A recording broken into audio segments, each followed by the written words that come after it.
Welcome to the Immigrant's Path, showcasing the successes, challenges, and the many paths to America.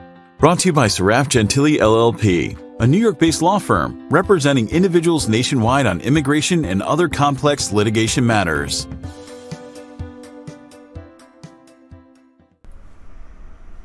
Hello everyone, welcome to the show. Today's guest is a young entrepreneur from Mexico named Rodolfo Delgado. He is the CEO and founder of Replay Listings, which is a real estate tech company in New York City. I found his enthusiasm and energy to be really exciting and inspiring. I hope you guys have just as much fun and get just as much out of listening to the interview as I had participating in it. So thank you, and look forward to hearing what everybody thinks of this one. Okay, welcome to the Immigrants Paths podcast. I'm Joe Gentile. Today, my guest is Rodolfo Delgado. Rodolfo is the founder of the real estate listing company Replay Listings. He's also a member of the Forbes Real Estate Council and has been regularly featured in major publications such as Forbes, Entrepreneur, and El Norte. So welcome. Happy to have you on. Thank you. I appreciate you having me here. So thank you.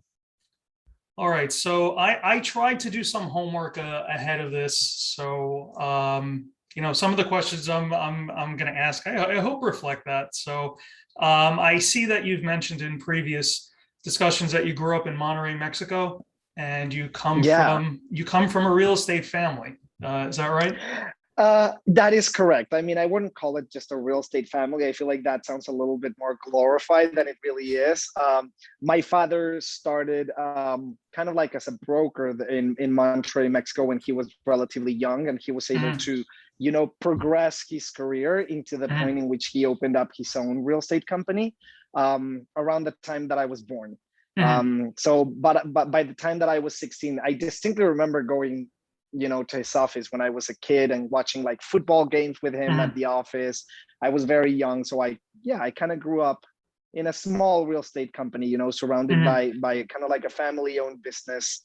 And at the age of 16, I started kind of collaborating with him by making the videos that people saw when they were at the lobby waiting for somebody. So I was so excited about computers, because tech has always been a big passion of mine, Right. That I just started creating movies that were shown on a DVD at his office when people were waiting for to make a payment, or they were interested in buying a house or something. So that had to be pretty ahead of its time at that point when you're 16. So that's pretty impressive. Thank you. I was, where was that in my point in life? I think I was in high school, and we needed kind of like some, computer to be able to attend classes and such. So I just started playing with all the like movie makers. I think that I used Windows movie makers back then. I've always had a big passion for technology, and real estate was just like my environment that I grew up in. So I feel like right now I'm kind of a mix of both. And so when you were younger and living in Mexico, did you have the opportunity to travel to the US during that time? I would say yes, but it wasn't often. My English was nowhere near where it was today. Even when I came to New York initially, maybe 7 to 6 years ago, my English was really significantly less good than it is today. I remember that I wanted to kind of like, make friends in the US and such. And it was really difficult because you try to be funny in a secondary language and it is not easy. Yeah. It really isn't. Yeah. So I remember that I would like steal jokes from like shows like Friends and The Office and things like that. I would watch shows and just see where I can say something funny here and there. And that's how I started to practice my English, honestly. So when you were younger, if you could remember back, you didn't spend a lot of time in the US, it sounds like. What were your impressions of the United States back then? I mean, just positively and negatively, what did you think about it?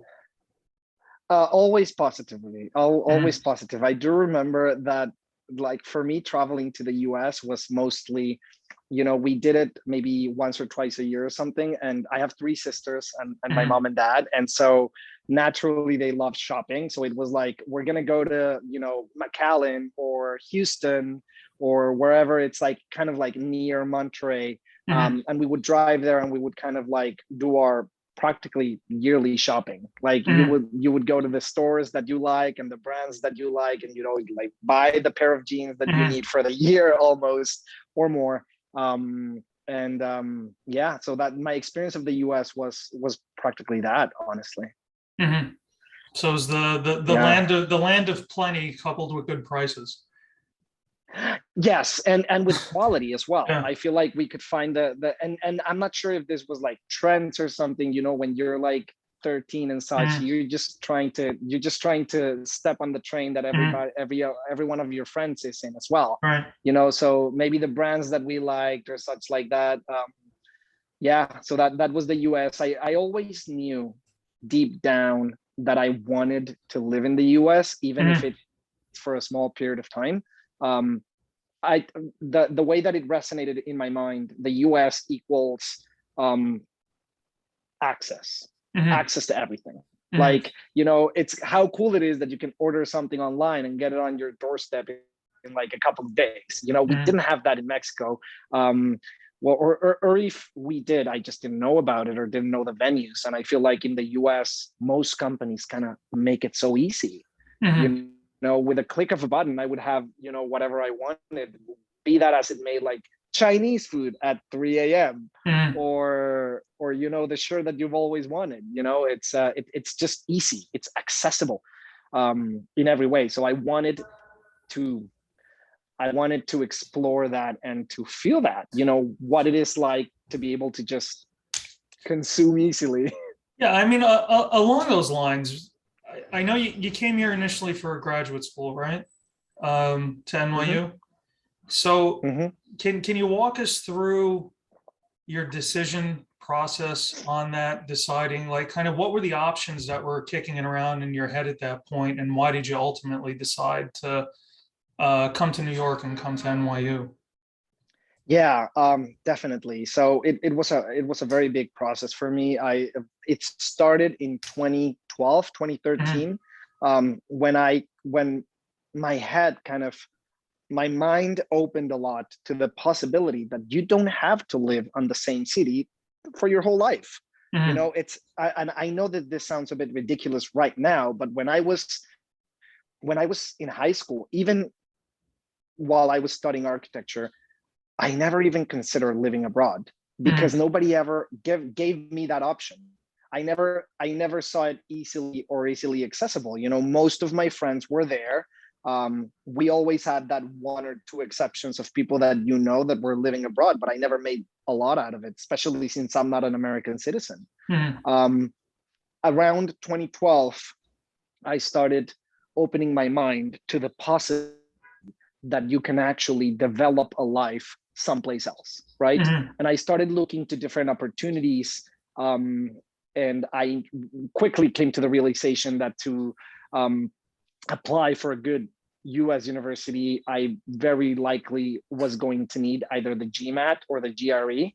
So back then and there, I started preparing myself. I bought a couple of books and bought a couple of like online courses that would train me to be able to take that exam.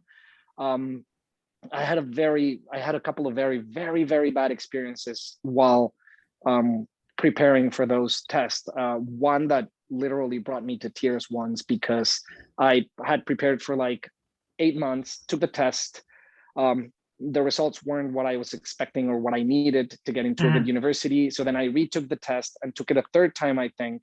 And then on the fourth time, I remember going there extremely nervous, having prepared for maybe 8 months to take this test. It was like intense courses, all weekends and such. I was trying to improve my math and my English skills and all of these things that I generally didn't have.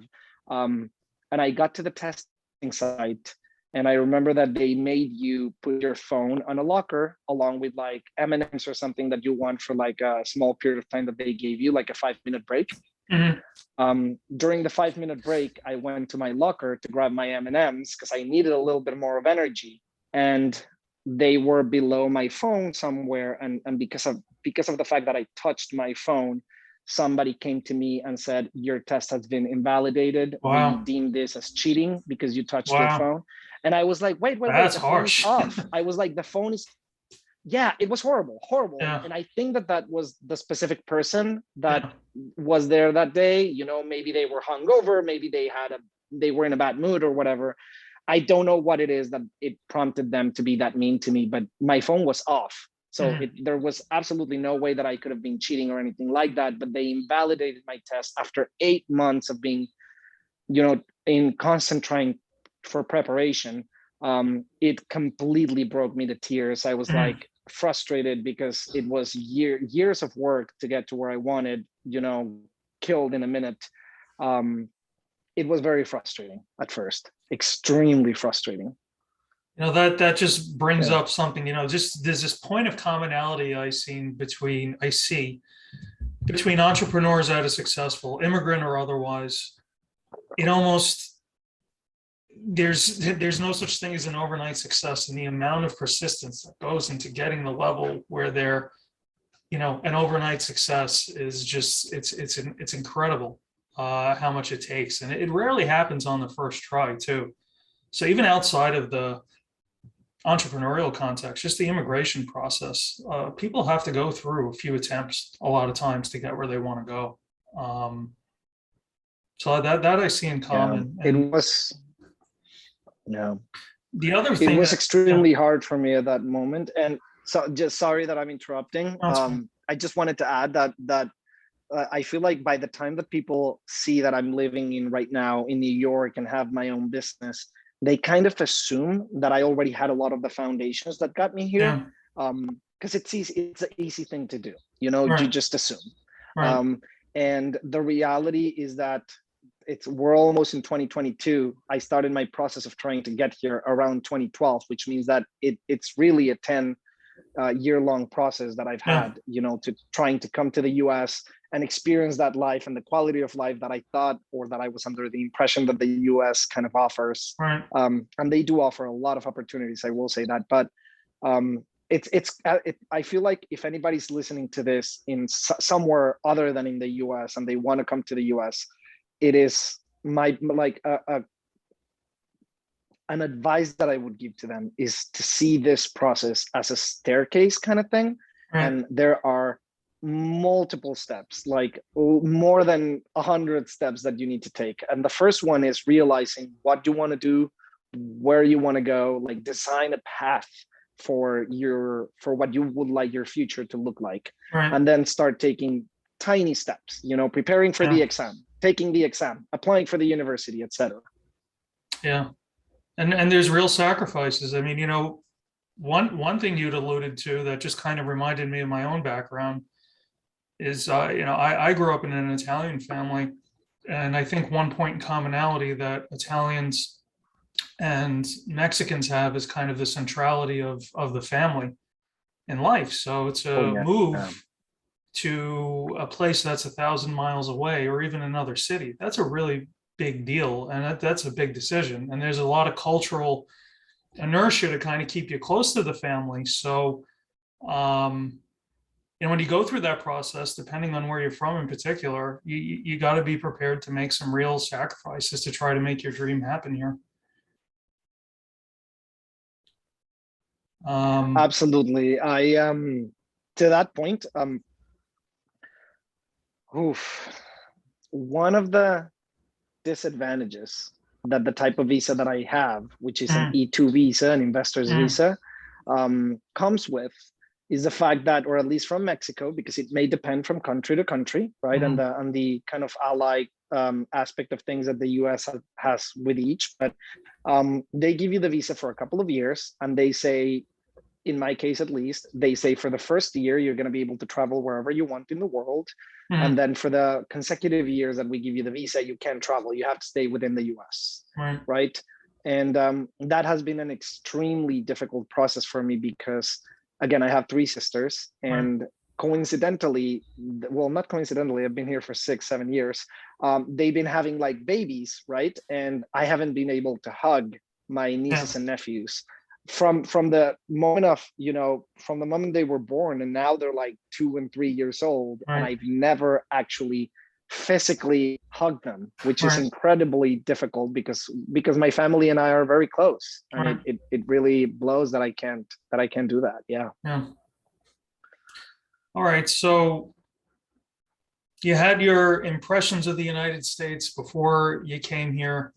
You get here, so you've been here for a while. You're exposed to the reality of being here, and not just an impression from afar. So how have the expectations matched up with the reality, both positively and negatively? So far, I would say that generally speaking, incredibly well. But it is important for me to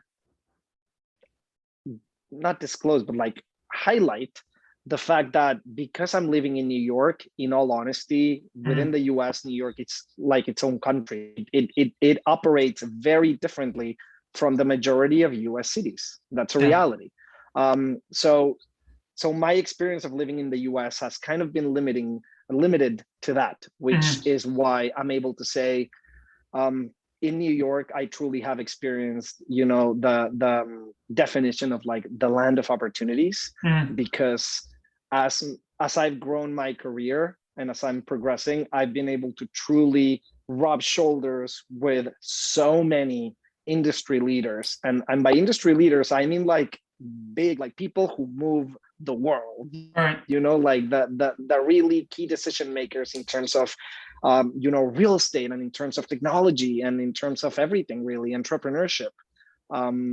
So that is in New York. That has been absolutely amazing. I loved to get to know New York, particularly New York's culture. I feel like people in here are, and contrary to popular belief, I feel like New Yorkers are extremely open to new relationships, new friendships.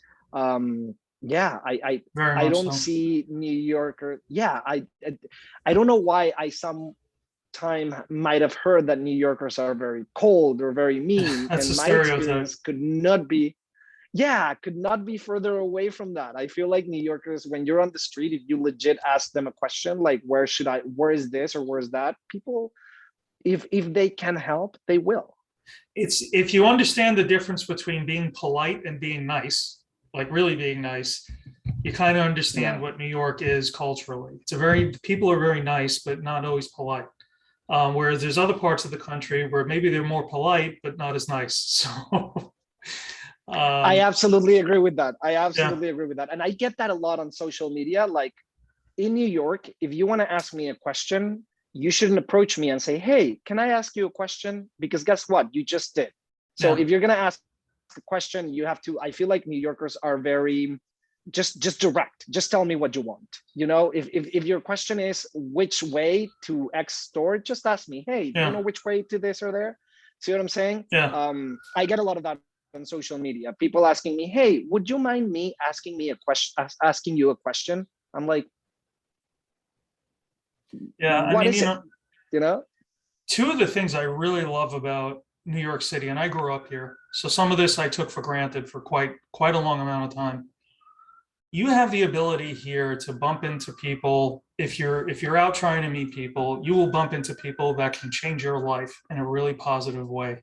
The ability of that kind of happenstance of happening here is greater than almost anywhere.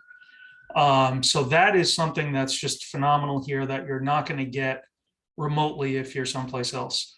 The other thing is I went to law school in Boston, and I'm not an immigrant. I was born in the United States, and I was looking for jobs in Boston when I graduated, and I found it to be a pretty provincial process.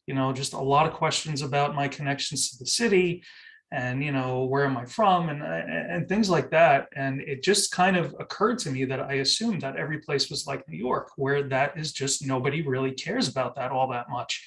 It's just so much easier here to be accepted and judged on your own talents and for who you are, and not for, who you went to high school with and who's your cousin.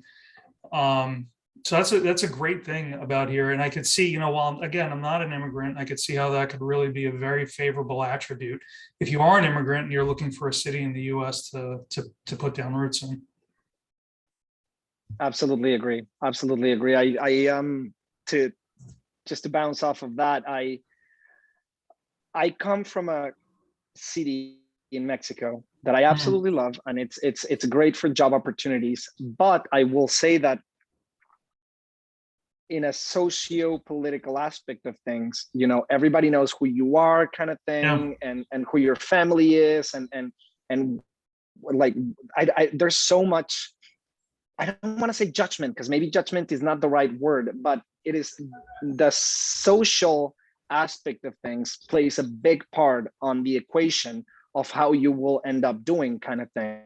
Right. That I wanted to come to a city. I knew this from the beginning. I wanted to go to a city that would evaluate me, kind of thing, or judge me, if that's the word that we want to use, based on my skills and based on what I can do, and who I am, and what I can do for you as well. I didn't want to be, relying on, family connections and this and that, like I came to New York with no friends, no connections. I started from the very, very bottom. I mean, as a student, and I will say this, NYU, I love that university, and already there I feel a great opportunity to start expanding my social circle.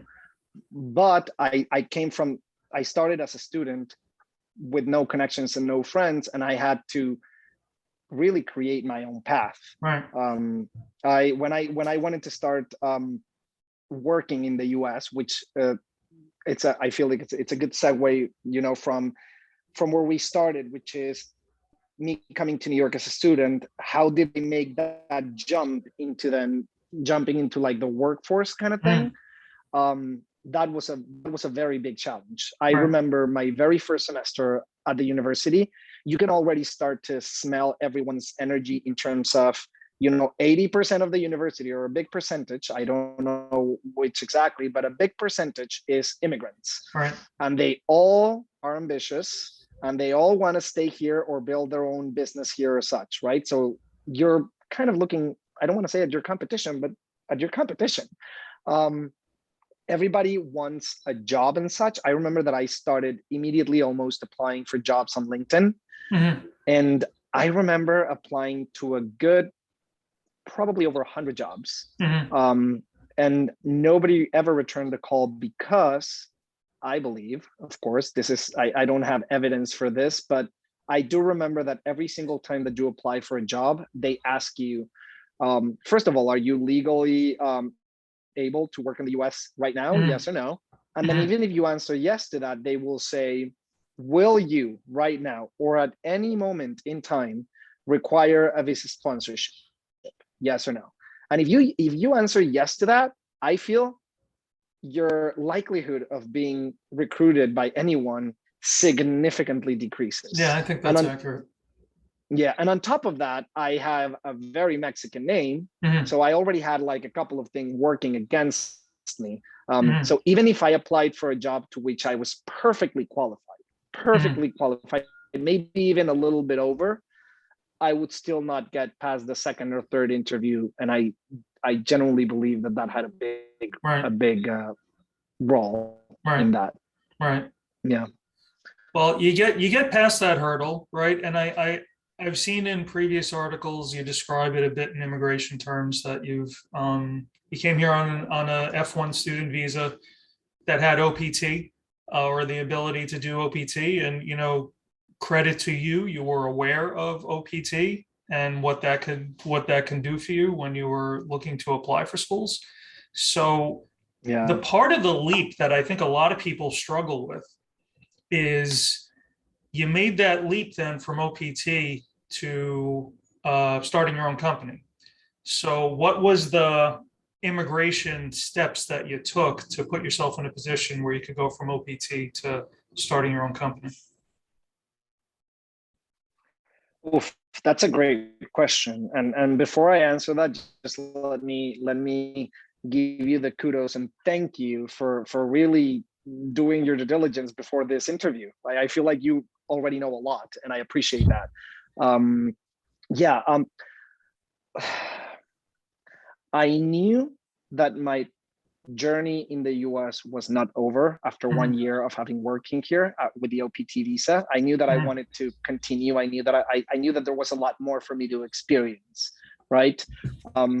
So very early on, I started trying to detect areas of opportunity, right? And so my approach was, I was at the university during, let's say, mornings, then working half part-time and then full-time, whatever, with my OPT visa. And while I was working, I was actively looking for pain points within the company that I was working with that I could solve at one point in life.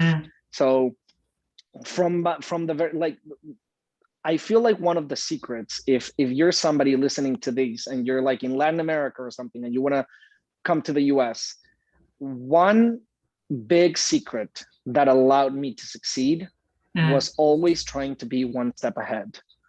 One step ahead means you want to come here as a student, you already have to be looking for universities and programs that can offer you the OPT, one step ahead. You're doing the OPT right now and you're working with a company, you already have to be looking for areas of opportunities, or for your next step, you have to be one step ahead. And so what I did is I was working at a real estate company. I was kind of like the technology manager of one of the company's biggest team. I was taking care of all of their technology needs. So what I was doing is I was training agents as to, how to communicate efficiently and live so that you can tell me when you're going to do your open house and I'm going to do mine that same day, etc.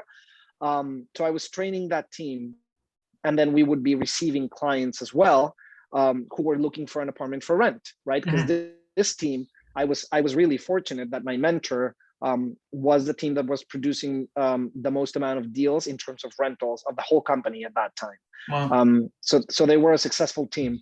So we got in our office, I'm not kidding, maybe 20 people a day into our office looking for a rental apartment with the team. And I would start to notice very quickly that they were all suffering from the same pain points. And one of the biggest pain points that we had is they would say, you know what, Rodolfo, I love the pictures that you're showing me of this apartment, but then you took me to the actual apartment and it looked nothing alike. Like common experience. Because the problem, yeah, and I feel like most people can relate to this, and it is absolutely. Generally frustrating. It is generally frustrating. Imagine that you have your whole day planned, you gave the real estate agent 2 or 3 hours of your day, and you kind of feel at the end of the day that you wasted those hours because they took you to places that you could have avoided in the first place had the advertising process been completely transparent, right? I don't want to skip ahead, but this kind of goes to what I really like about your company. Like when I first started looking into it, what really jumped out at me is the value. But please go ahead. Thank you. Yeah, and I want to share this story with you about how like that company came to be. It really, most people say like, I created this company to save the world, because everybody has a pitch for their company and kind of like a flag that they're holding to improve their costs. But in this case, this company really was created out of a need that we had.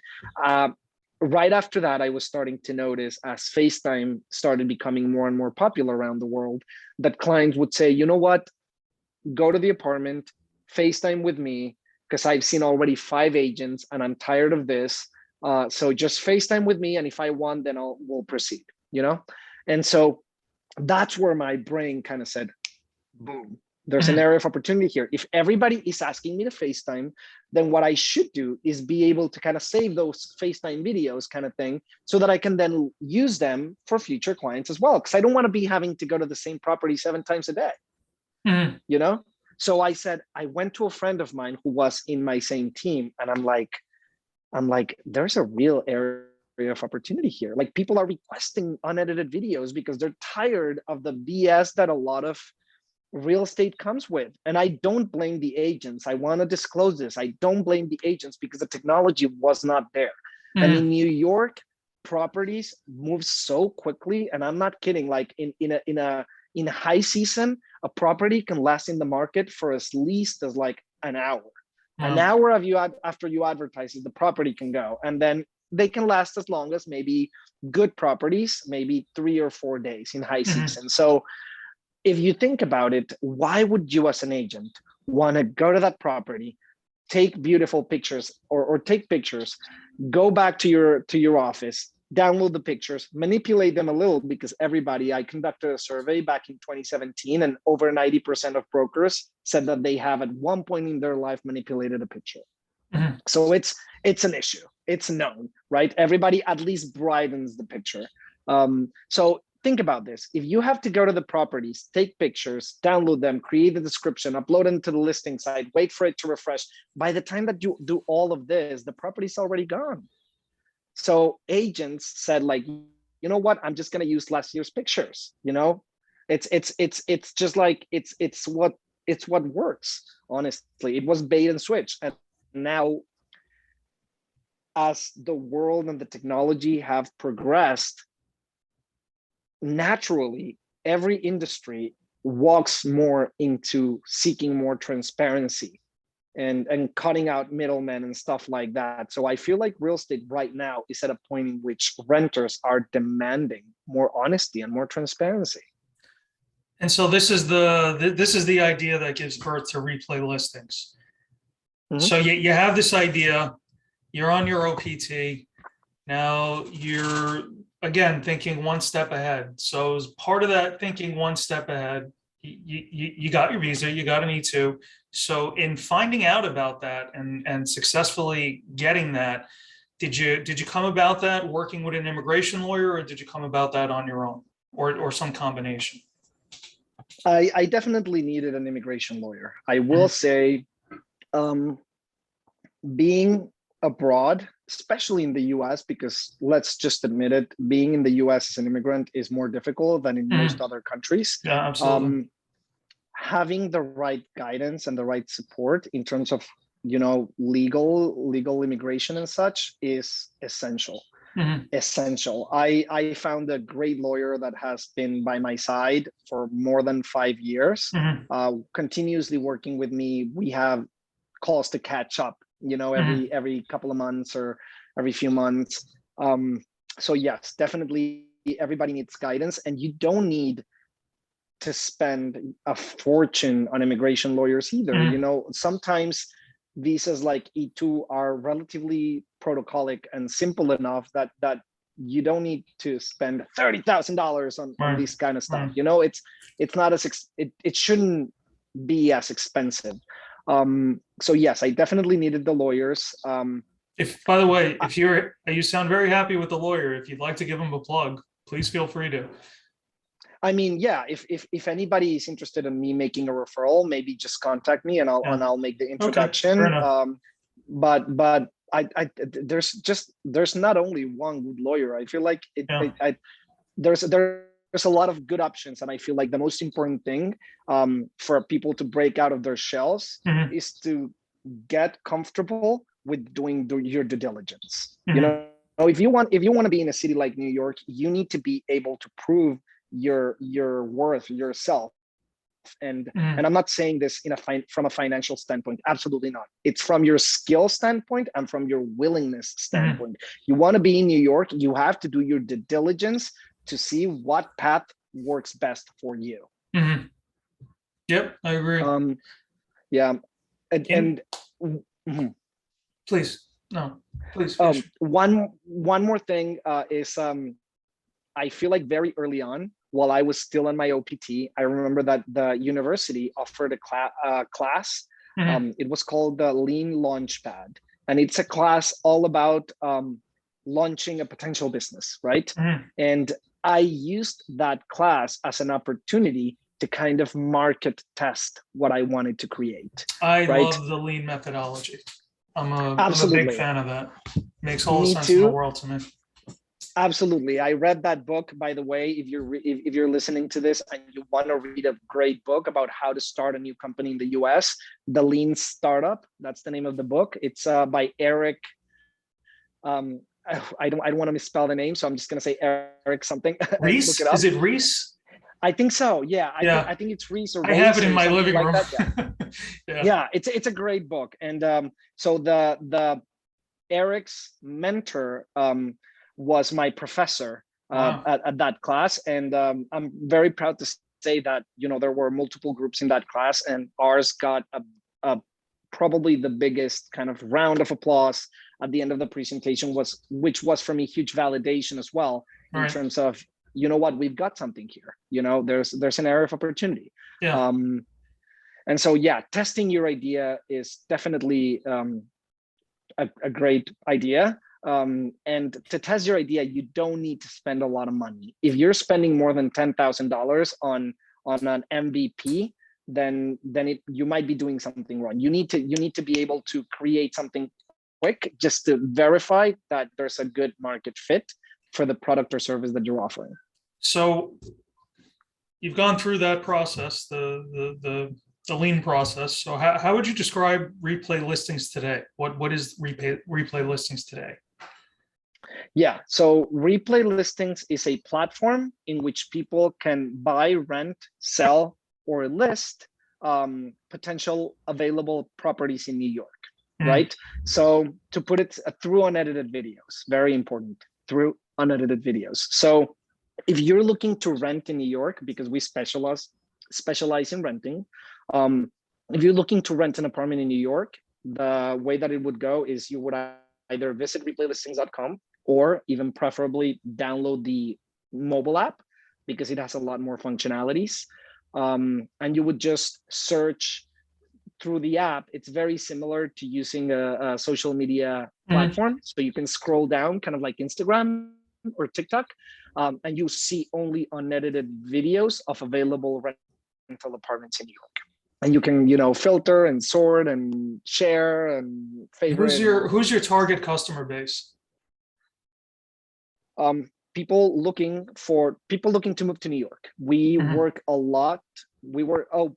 I should say, important clarification here. This is a double-sided marketplace, which means we tailor to the renter who's looking for an apartment, who never has to pay a thing to use the service, and the real estate agent or the apartment representative, right? Be that as it may, it can be the developers, it could be the real estate agent themselves or the brokerages that are kind of advertising or exposing that property through the unedited videos. And they are the ones who pay us a monthly subscription to be able to upload the listing to our platform.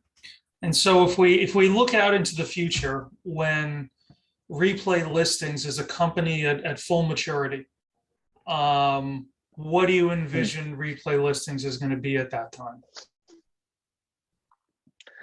Oof. So there's the good thing about replay listings is that there's a huge area for different types of expansion. So for example, we could open up in multiple cities, and all of everything that I'm going to mention is on our roadmap. Yeah. So I want to say that maybe it's wiser for me not to prioritize and say this will come first or later. Yeah. But within our roadmap, an important thing that we will do is expand to other cities and even countries. So the methodology that I used for building replay listings was nail it, then scale it, which is another book that I love.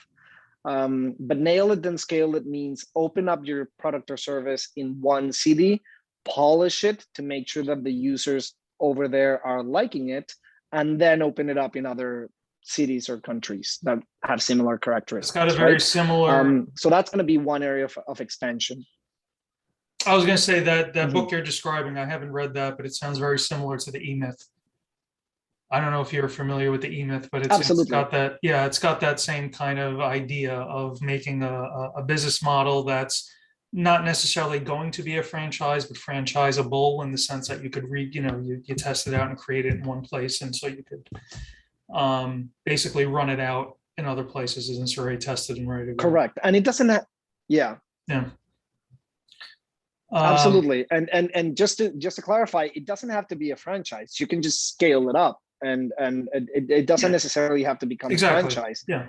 but the scalability, the scalability aspect of it, and then we can also expand on making the process more transparent, because again, our mission is transparency and more honesty in the real estate industry, by allowing people to maybe sign the lease within the app, or make the payments within the app, or pair you up with the security deposit, everything within the app, to make the process more efficient, more transparent, to make it a one-stop shop kind of thing. Is expansion to Mexico part of the process that you have in mind? Absolutely. Yeah, absolutely. I was thinking that will be a glorious day. I'd love to interview you again after that happens. Well, hopefully that interview will come very soon. But absolutely. I can share with you that we're actively working on making sure that the service is available in different languages, right? Because we have every intention of expanding and bringing that transparency and honesty to other parts of the world. I rented an apartment relatively recently. I was not aware of replay listings at the time, unfortunately. But now that I am, and I look through it as a consumer, I really see the advantage as a consumer, because when I rented a place, I don't know how many places I looked at, 10, 12 places. If I had replay listings and I'm going through a walkthrough of what the place actually looks like, I could have cut my viewing schedule from 12 to, let's say, 2 or 3. Like, I would know, if I'm bothering to go see a place, I already know 95% of what I'm going to see. So I'm just looking for something that's kind of, something I didn't catch or whatever, but I would have to see many fewer places. And then, I extrapolate that, and I think to the value of the agent.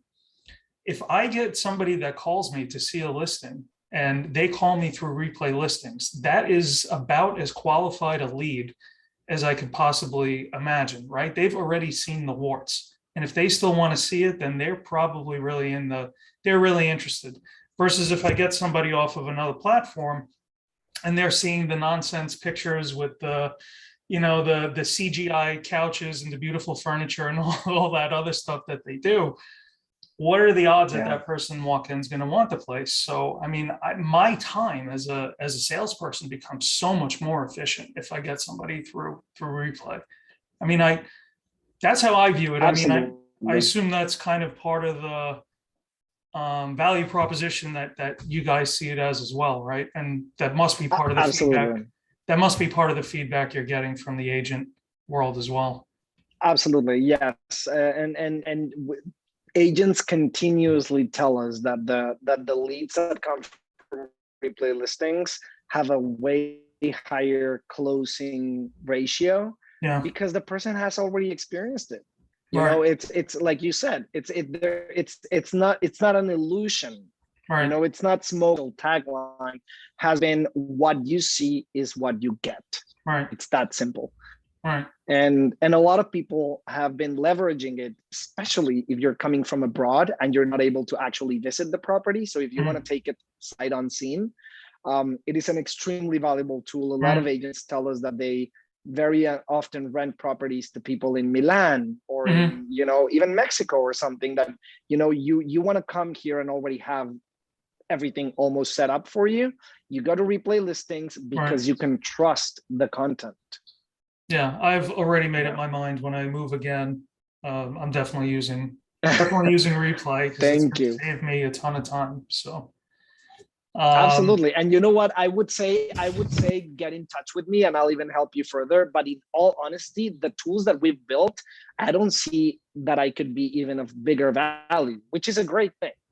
Like everything that you're going to be able to get in terms of the benefit that we offer will not come through me directly. I have faith that that's a big part of building something scalable. That's not dependent on a particular person to deliver an extraordinary service. The system that you're building out is the extraordinary service. So yeah. Exactly. Thank you. So how's the experience of being an immigrant shaped you as an entrepreneur, if it has at all? Oh, yeah. When I initially arrived to New York, I had this I don't want to call it a rule, but like I told myself that I was going to try to avoid falling into the trap of just hanging out with people from Mexico. Mhm. It is very easy Mhm. when you go to live abroad. It is very easy to just start making friends that speak your same language and just, have that convenience. And so you go out with them, on the weekends and such.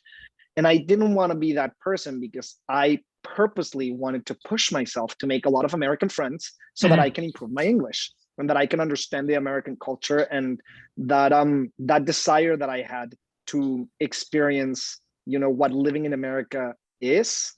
You have to actually be surrounded by Americans, Yeah.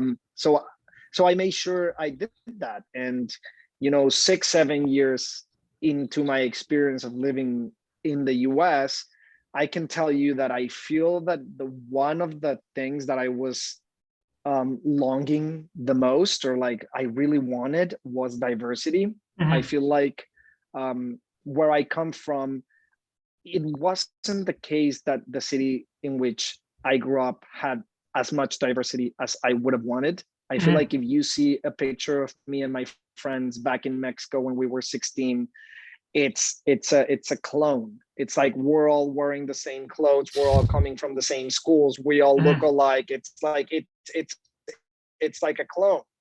And coming to New York, I realized that what I was the most thirsty for was really diverse friends. And Yeah. I found that, and I'm incredibly grateful and happy to have been able to experience working with diverse teams, because Yeah. I can guarantee you, I would bet a lot of money into proving the point that a diverse team will always yield better results than a like, how would you call that, like a team that has all the same Monocultural, let's say. with no diversity, let's say. Yeah. Yeah.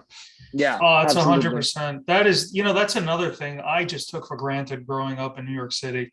That was just it's such a part of life here that, when I traveled abroad to places in Europe or Asia, and you see it's almost jarring when you go to it, when you go to a country and you see just everybody is of, the same culture. It's so different than here, or a city like Toronto, for instance. So something I really learned to appreciate, and not take for granted. That's part of life here. Um, Yeah, and those are that knowledge that you and I have acquired in terms of valuing diversity. The good thing is that it's something that you can take anywhere, right? So yeah, let's say that I went back to Mexico and lived there forever. Now I know better. yeah, Now I am aware of the importance of diversity. yeah, And so that's something that I am very thankful to New York yeah. for, because they really opened my eyes into the importance of it. And Mm, I can promise I will continue to make my best efforts to always have a diverse team. yeah, yeah. And just Yeah, beyond the business context, and you alluded to this, just the richness of everyday life is just so much better because of it. So, um, absolutely, absolutely. you've given some advice before, earlier in the discussion. So, there's a lot of people in Mexico and elsewhere that look at the path that you're on currently, and this is something that they envision and want for themselves. So, are there any advice, any further advice you would give them if they're looking to kind of follow the path that you've taken?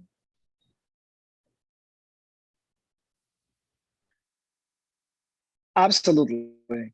Yeah, absolutely. So, an advice that I've never given before, but I would like to extend to people who might be interested in coming to the US, to live to the US, is a resource that I didn't have when I was trying to come here, is reach out to somebody that already did something similar, Mm, for mentorship, for guidance, for stories, to allow them to tell you their stories so that you can learn from them and then design your own path. I wish that I had that available when I was young, and considering moving to the US. Right now, you definitely have that. Either look them up on social media, reach out to anyone that you know that might have studied abroad, or reach out to me. You can reach out to me via my website. It's as easy as typing in my first name, my last name.com, rodolfodelgado.com. And you can reach out to me and schedule a call or something so that I can share with you the path that I took. And maybe with that, you can create your own as well. Reach out to somebody that has already lived through that. I didn't have that opportunity. I wish I had. Yeah. But you do now. So totally do that. Seek guidance, because there's chances are somebody already went through it. That's a good point. Yeah. So Thank you at all follow the public debate on immigration, particularly politically, it's pretty tense. And given your personal experience of coming here and knowing a lot of other immigrants that have come here, what do you wish that was better known or understood by the American public as the public kind of engages in this debate on immigration? What do you see that's like missing in the debate that you want to shake people and say, if you realize this, you would look at it differently? There's definitely something that I want to say to that. Definitely, because I've written articles about this and it bugs me almost. A lot of people, and I will dare say a lot of Americans in this statement, a lot of Americans are under the impression that immigrants are stealing jobs.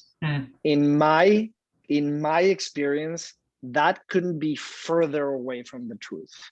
I feel like a lot of, and there's statistics on this. I don't have them with me, but I had them when I did my research to write articles about this. So you can Google me as well and read my articles, but there are statistics, clear statistics, government statistics that clearly state that immigrants propel the American economy because they help do jobs that others don't want to. And a lot of them, like myself, come to the US and create jobs, right? So if you think that I'm taking one job, I took one, but I created 10.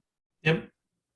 And a lot of immigrants do this, so don't discriminate or wrongfully assume that when immigrants come to the US, they're just stealing Americans' jobs, because that is just not true. If you're hearing this and your source of information is social media, I would implore you to do a little bit more of the diligence and look at the actual numbers. That is a conversation I have probably a few times a day with somebody who's, let's say, has some anti-immigrant sentiments. I always feel that if you really understood and you accepted the economic impact that immigrants have on the country, that they expand the pie, that they're not here, taking from people that are already here, I think you'd look at immigration a little differently.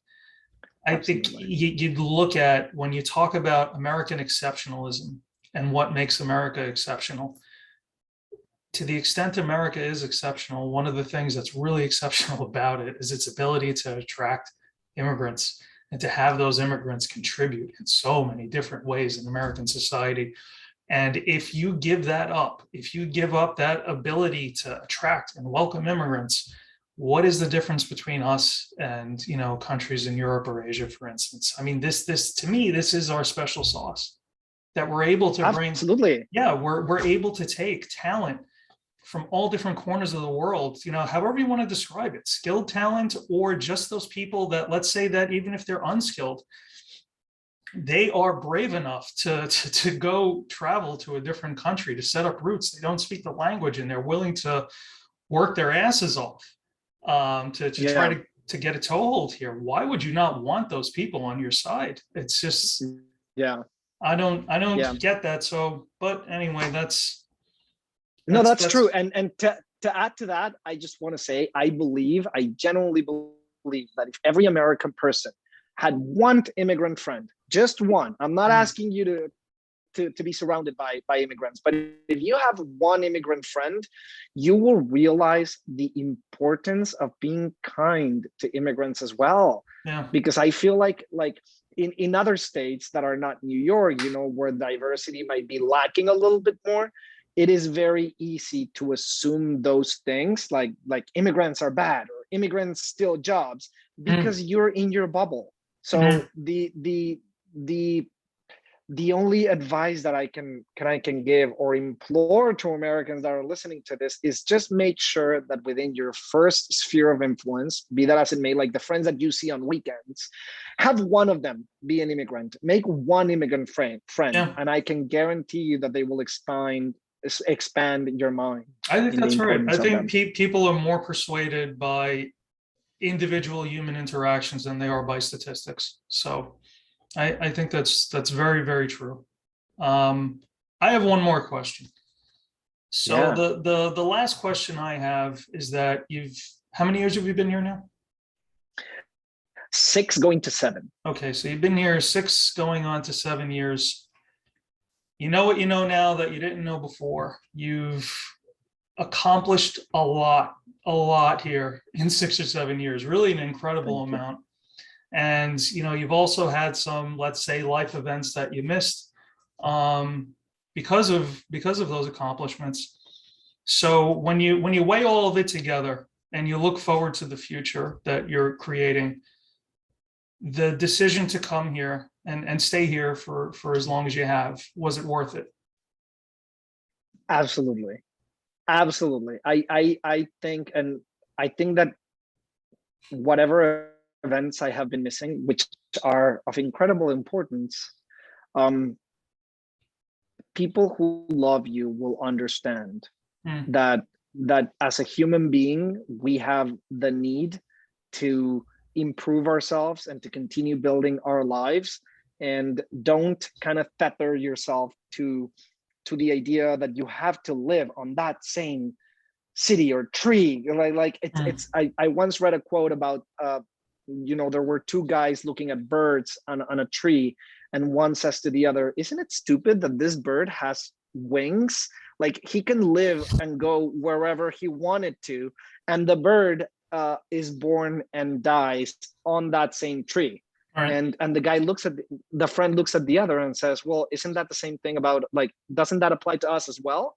How many people die on the same city that they were born?" And when you realize that you can experience life in different cultures, different traditions, different mindsets, you understand the value of the beauty that is the world and everything that it offers. I've had the fortune of being able to live in Mexico growing up. I lived in Spain for a year, a little bit over maybe, because I studied architecture there abroad as an exchange program, and then in the US.